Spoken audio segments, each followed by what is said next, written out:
olsun. Çok hörmətli qonaqlar, xanımlar və cənablar, möhtəbər qonaqlar, bugünün aparıcısı mən Quliyeva Səhlə hər birinizi salamlayıram. Sizli bizli xoş gəlib, səfa gətirmişik və əminəm ki, bugün yaddaşlarda qalacaq gözəl bir toy olacaqdır. Və bugün iki sevən qəlbin bir-birinə qovuşduğu gündür. Bugün Murad bəylə Rəqsaynə xanımın izdivac günüdür. Və şəhidlərimizi və qazilərimizi və hörmətli qonaqlar, xanımlar və cənablar, ilk öncə istəyərdim ki, vətənimizin keşiyində canından, qanından keçən şəhidlərimizi bir dəqiqalıq sükutla yad edək. Azərbaycan ordusunun şərəfinə ürəkdən coşqulu, möhtəşəm bir alqışlar səsləndirək. Dəyərli qonaqlar, yaşasın Azərbaycanımız.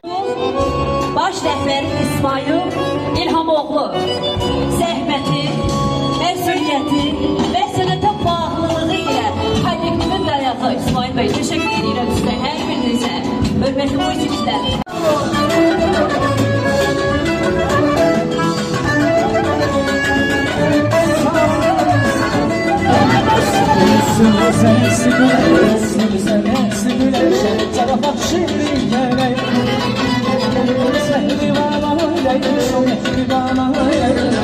Səhri var,